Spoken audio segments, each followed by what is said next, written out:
Amado irmão, amada irmã, saúde e paz. Vivamos a alegria, graça de Deus de estarmos juntos aqui ao redor de nossa mãe, amada Mãe Maria, discípula exemplar que nos inspira na proclamação e escuta amorosa da palavra santa de nosso Deus. Tarefa missionária de todos nós para iluminarmos o mundo, um mundo que muitas vezes está ensombreado, na escuridão, sem rumo. E precisamos dessa palavra santa para que o nosso testemunho seja uma força profética no coração deste mundo.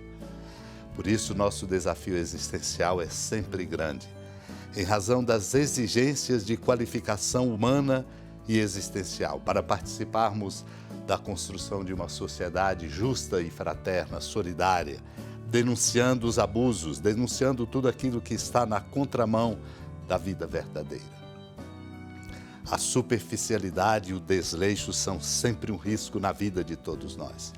Ajuda-nos a reflexão preciosa dos sermões de São Cesário de Arles, ao comentar que nosso Senhor e Salvador não só disse, renuncie a si mesmo, mas acrescentou, tome sua cruz e siga-me. Que significa tome a sua cruz? Suporta todo o sofrimento e assim me seguirás, diz o Senhor. Quando tiveres começado a seguir a minha lei e os meus preceitos, enfrentarás muitas contradições, terás muitos opositores. Encontrarás não só os que escarnecem, mas também os que perseguem. E isto não se dará apenas entre os pagãos, mas também entre os que parecem estar na igreja com o corpo, mas estão fora pela malícia de suas obras. Só se gloriam com o nome de cristãos, mas perseguem continuamente os bons fiéis. Portanto, se queres seguir a Cristo, não demores em carregar tua cruz, suporta os maus e não te deixes abalar.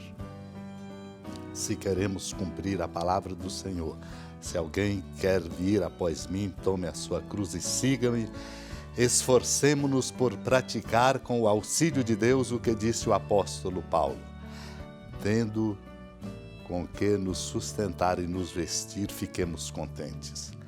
Pois se não compreendemos que desejamos enriquecer ao buscar os bens terrenos mais do que o necessário, caímos nas tentações e nas ciladas, que mergulham os homens na ruína e na perdição. Digne-se o Senhor proteger-nos, libertando-nos de semelhante tentação, Ele que vive e reina com o Pai e o Espírito por todos os séculos dos séculos. Naquele tempo, Jesus e seus discípulos atravessavam a Galileia. Ele não queria que ninguém soubesse disso, pois estava ensinando a seus discípulos e dizia-lhes, o Filho do Homem vai ser entregue nas mãos dos homens e eles o matarão. Mas 3 dias após sua morte, ele ressuscitará. Os discípulos, porém, não compreendiam estas palavras e tinham medo de perguntar. Eles chegaram a Cafarnaum. Estando em casa, Jesus perguntou-lhes, o que discutíeis pelo caminho? Eles, porém, ficaram calados, pois pelo caminho tinham discutido quem era o maior. Jesus sentou-se, chamou os 12 e lhes disse, se alguém quiser ser o primeiro, seja o último de todos e aquele que serve a todos. Em seguida, pegou uma criança, colocou-a no meio deles e, abraçando-a, disse, quem acolher em meu nome uma destas crianças é a mim que estará acolhendo, e quem me acolher está acolhendo não a mim, mas àquele que me enviou. Meu irmão, minha irmã, o Senhor nos ensina o caminho da nossa qualificação para darmos conta de ser no coração da sociedade uma presença que seja sinal do reino. Por isso, nos contrapondo com tantas práticas que existem, escolhas e modos de organização da nossa sociedade.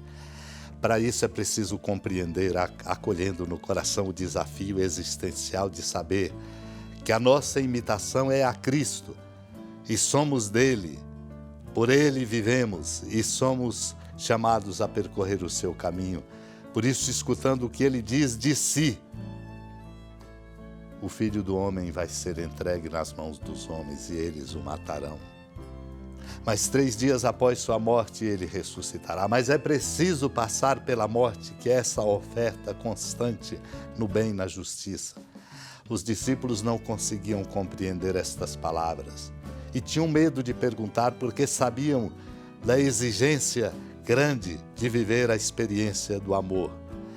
E Jesus, estando em casa, lhes faz uma pergunta que nos toca interpelando.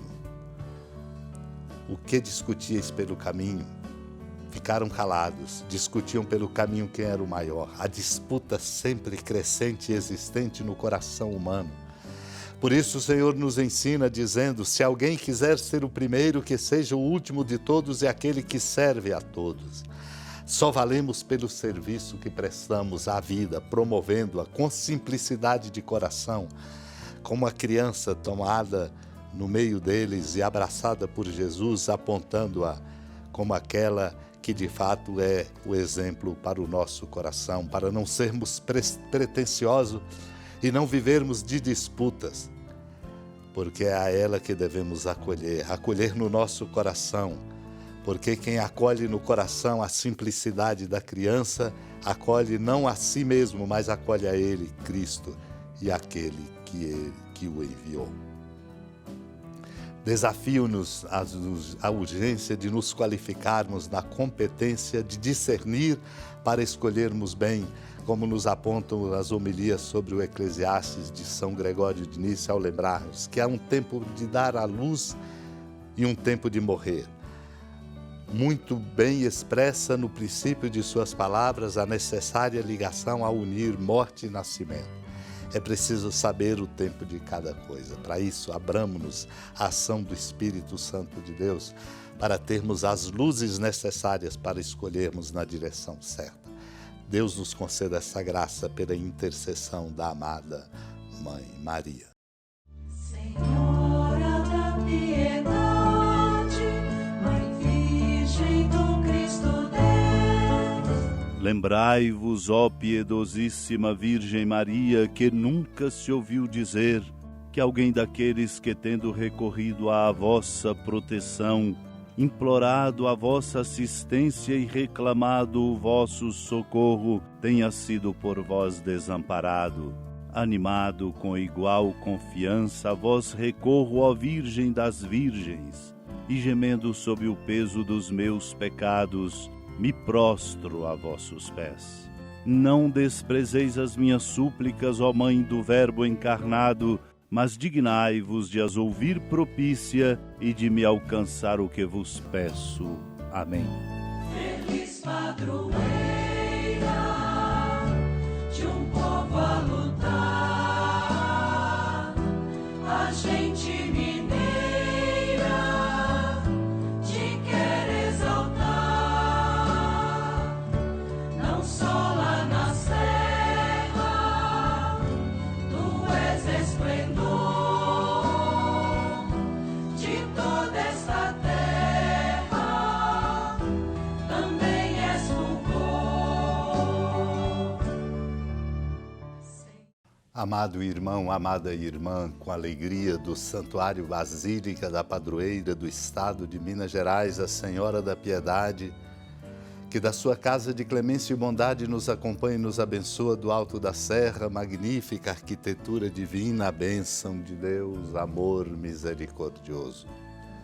Pai, Filho e Espírito Santo, desça sobre sua família, proteja sua casa, sustente sua vida, fecunde o caminho missionário de nossa igreja, nos encha de sabedoria e permaneça conosco para sempre.